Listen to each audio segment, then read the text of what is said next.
بسم اللہ الرحمن الرحیم۔ یوٹیوب کے ہمارے ایک ویڈیو میں ایک ہماری اسلامی بہن نے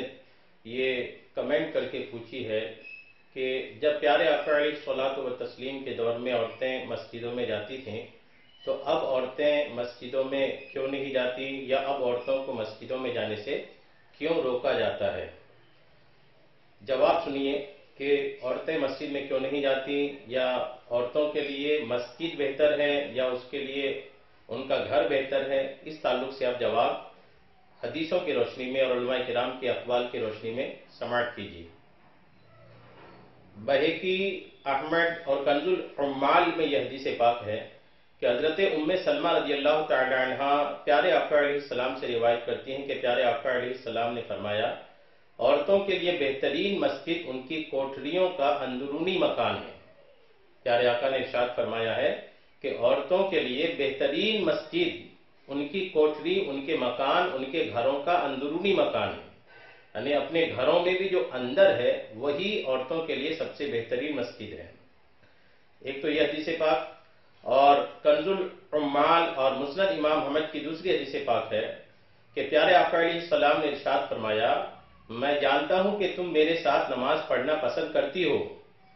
حضرت ابو حمید سعدی رضی اللہ تعالی عنہ کی بیوی ام حمید رضی اللہ تعالی عنہ فرماتی ہیں کہ پیارے آقا نے مجھ سے فرمایا، آقا نے فرمایا کہ میں جانتا ہوں کہ تم میرے ساتھ نماز پڑھنا پسند کرتی ہو، مگر تمہاری وہ نماز جو گھر کی اندرونی کوٹری میں ہو وہ بیرونی کمرہ کی نماز سے بہتر ہے، اور بیرونی کمرہ کی نماز گھر کے صحن کی نماز سے بہتر ہے، اور گھر کے صحن کی نماز محلہ کی مسجد کی نماز سے بہتر ہے، اور مسجد محلہ کی نماز میری مسجد کی نماز سے بہتر ہے۔ پیارے آقا علیہ السلام نے کئی اسٹیج، کئی درجہ ارشاد فرما دیا۔ ایک عورت کو آقا نے ارشاد فرمایا کہ میں جانتا ہوں کہ تم یہ پسند کرتی ہو کہ تم میرے ساتھ میری مسجد میں میرے پیچھے نماز پڑھو،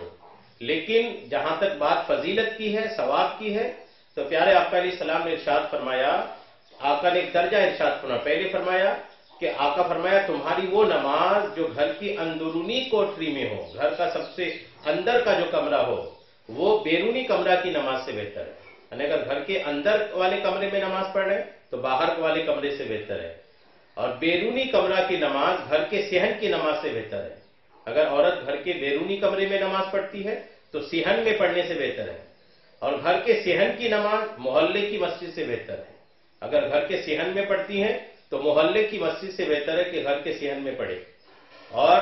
مسجد محلہ کی نماز میری مسجد کی نماز سے بہتر ہے، یعنی اگر میری مسجد میں آنا چاہو تو اس سے بہتر محلے کی مسجد ہے۔ یعنی کل ملا کر کے پیارے آقا علیہ السلام نے اس عورت سے یوں ارشاد فرمایا کہ نمازوں کے سلسلے میں تمہارے لیے سب سے بہتر یہ ہے کہ تم اپنے گھر کے اندرونی کمرے میں اپنی نماز کو ادا کرو۔ اور مجمع الزوائد کی یہ حدیث پاک ہے، اس میں پیارے آقا علیہ السلام سے یہ روایت کیا گیا ہے کہ اپنے گھر والوں کو حکم دیا، ان کے لیے ان کے گھر کے ایک اندرونی کمرے میں جو نہایت تاریکی میں تھی نماز کی جگہ بنا دی گئی، اور یہ اس میں نماز پڑھتی رہیں یہاں تک کہ خدا سے جا ملیں۔ ایک صحابیہ الحمدللہ ام حمید رضی اللہ تعالیٰ عنہ، جس کو پیارے آقا علیہ السلام نے ترغیب ارشاد فرمایا تھا کہ تمہارے لیے نماز تمہارے گھر میں ہی بہتر ہے، تو پھر انہوں نے کیا کی کہ اپنے گھر کے اندر جو تاریک، جو اندھیرا والا کمرہ تھا اسی کمرے کو اپنی نماز کے لیے متعین کی، اور اسی میں ہی نماز پڑھتی رہی یہاں تک کہ ان کا انتقال ہو گیا۔ حضرت عبداللہ ابن مسعود رضی اللہ تعالیٰ عنہ سے یہ حدیث پاک ہے، ابو داؤد شریف کی حدیث پاک ہے کہ پیارے آقا علیہ السلام نے فرمایا عورت کی نماز کمرے میں بیرونی کمرہ کی نماز سے بہتر ہے، اور اندرونی کمرے کے اندر کی نماز کوٹری کی نماز سے بہتر ہے۔ بہرحال یہ کہ ساری حدیثوں کا خلاصہ ہی یہی ہے کہ الحمدللہ ایک عورت کے لیے ان کی نماز مسجد سے بہتر یہ ہے کہ وہ اپنے گھر کے کمرے میں، اور گھر کا وہ کمرہ جو اندر ہو اسی میں ان کے لیے نماز پڑھنا زیادہ بہتر ہے۔ اور مشکاۃ شریف کی حدیث پاک ہے کہ حضرت ابو ہریرہ رضی اللہ تعالیٰ عنہ سے روایت ہے، پیارے آقا علیہ السلام نے فرمایا اگر گھروں میں عورتیں اور بچے نہ ہوتے تو میں نماز عشاء قائم کرتا اور اپنے جوانوں کو حکم دیتا کہ گھروں میں آگ لگا دیں، یعنی عورتیں گھروں میں ہی رہیں اور گھر میں رہیں، بچے گھر میں رہیں، کیونکہ عورتیں گھروں میں ہی نماز پڑھیں گی۔ تو آقا نے جماعت سے نماز کے تعلق سے، اہمیت کے تعلق سے ارشاد فرمایا کہ آقا فرماتے ہیں کہ اگر گھروں میں عورتیں اور بچے نہ ہوتے، کیونکہ عورتیں گھروں میں نماز پڑھیں گی تو گھر میں رہیں گی، بچے نماز کا حکم نہیں تو گھر میں رہیں گی، اگر وہ گھر میں نہ ہوتے تو آقا فرماتے ہیں میں نماز عشاء قائم کرتا اور اپنے جوانوں کو حکم دیتا کہ گھروں میں آگ لگا دیں۔ اس حدیث پاک سے بھی یہی ثابت ہے کہ الحمدللہ عورتیں اپنے گھروں میں ہی نماز پڑھیں گی۔ سیدہ عائشہ رضی اللہ تعالی عنہا سے روایت ہے کہ پیارے آقا علیہ الصلوۃ والتسلیم الحمدللہ، یہ حدیث پاک بھی بخاری شریف کی ہے کہ فرماتے ہیں ان حرکات کو دیکھتے جو آج کل کی عورتوں نے ایجاد کر لی ہیں تو ان کو مسجد میں جانے سے روک دیتے جس طرح کے بنی اسرائیل کی عورتوں کو روک دیا تھا۔ یعنی سیدہ عائشہ رضی اللہ تعالی عنہا نے جب اپنے دور کی آقا کے وصال کے بعد، آقا کے انتقال کے بعد جب عورتوں کے حالات کو ملاحظہ فرمایا، بے راہ روی اور یوں ایک آزادانہ زندگی کو ملاحظہ کیا پیارے آقا علیہ السلام کی ازواج مطہرات میں سے سیدہ عائشہ رضی اللہ تعالی عنہا نے، تو سیدہ عائشہ نے فرمایا کہ اگر پیارے آقا علیہ السلام ان حرکات کو دیکھتے جو آج کل کی عورتوں نے ایجاد کر لی ہیں تو ان کو مسجد میں جانے سے روک دیتے، یعنی آقا بھی روک دیتے کہ تم مسجد میں نہ جاؤ، جس طرح کے بنی اسرائیل کی عورتوں کو روک دیا گیا تھا۔ یعنی بنی اسرائیل میں بھی یہ ہوا تھا کہ پہلے عورتیں مسجدوں میں آتی تھی، پھر اس کے بعد انہیں روک دیا گیا تھا۔ بہرحال سیدہ عائشہ رضی اللہ تعالی عنہ نے بھی اس بات کو محسوس کیا تھا، بخاری شریف کی حدیث پاک ہے یہ، یعنی کثیر تعداد لوگوں کی جو حضرت عمر رضی اللہ تعالی عنہ پر اس بات کو لے کے آتے ہیں کہ سیدنا عمر فاروق اعظم رضی اللہ تعالی عنہ نے بڑے بڑے صحابہ کرام سے مشورہ فرما کر کے عورتوں پر یہ ایک مستقل پابندی لگا دیا تھا کہ تم لوگ مسجد میں نماز پڑھنے کے لیے نہیں آؤ، تو یہ عموماً لوگ حضرت عمر کی طرف ہی لے کے جاتے، بلا شبہ حضرت عمر نے فیصلہ کیا تھا، لیکن الحمدللہ آپ کا وہ فیصلہ اکیلے کا نہیں تھا، بڑے بڑے صحابہ کرام آپ کی مجلس مشاورت میں تھی، ان کی بھی رائے یہی تھی، اور سیدہ عائشہ رضی اللہ تعالی عنہا کی بھی یہی سوچ تھی کہ اس وقت جو عورتوں کے حالات ہیں، جو بے راہ روی، جو آزادی ہیں، اگر ان کو رسول اللہ بھی دیکھتے تو وہ بھی عورتوں کو منع فرما دیتے کہ تم مسجدوں میں حاضر نہ ہو۔ ان تمام حدیثوں سے صراحتاً ثابت ہوتا ہے کہ عورتوں کا حضرت صلی اللہ تعالی علیہ وسلم کے زمانے میں جماعتوں میں حاضر ہونا محض رخصت و اباحت کی بنا پر تھا، یعنی حضور کے زمانے میں بھی جو عورتیں مسجدوں میں آتی تھی وہ صرف مباح تھا، ان کے لیے رخصت تھی آنے کی، اجازت بس تھی، رخصت بس تھی کہ آئیں، مردوں کی طرح ان پر تاکید نہیں تھی کہ جس طرح مردوں پر جماعت میں شرکت کرنا واجب تھا، نہیں ہوتے اگر جماعت میں شرکت تو گنہگار ہوتا، یہ معاملہ عورتوں کے ساتھ نہیں تھا، بلکہ انہیں صرف رخصت تھا، اجازت تھی کہ آئیں وہ مسجد میں،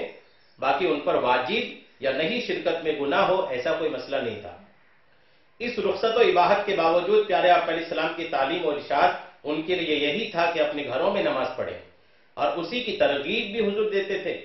اور فضیلت بھی بیان فرماتے تھے۔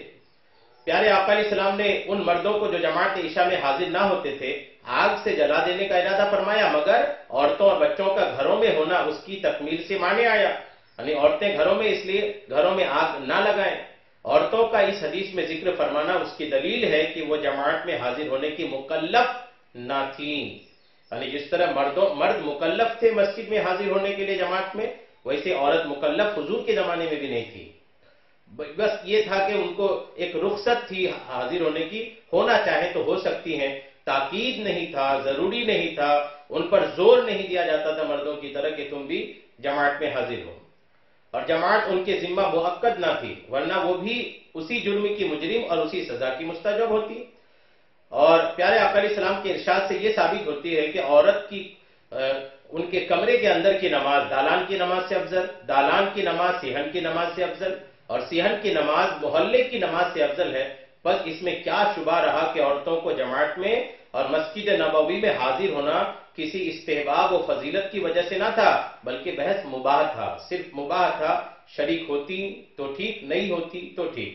بس کس قدر افسوس ہے ان لوگوں کے حال پر جو عورتوں کو مسجد میں بلاتے اور جماعتوں میں آنے کی ترغیب دیتے ہیں، اور غضب یہ ہے کہ اسے سنت بتاتے ہیں اور اپنے اس فعل کو احیاء سنت سمجھتے ہیں۔ بعض جگہ لوگ یہ کرنے پہ شروع ہو گئے، اتارو ہو گئے کہ لوگ عورتوں کو مسجدوں میں بلاتے ہیں، انہیں ان احادیث پہ غور کرنی چاہیے۔ اگر عورتوں کے لیے جماعتوں میں حاضر ہونا سنت ہوتا تو پیارے آقا علیہ السلام اپنی مسجد کی نماز سے مسجد محلہ کی نماز کو اور مسجد محلہ کی نماز سے گھر کی نماز کو افضل کیوں فرماتے؟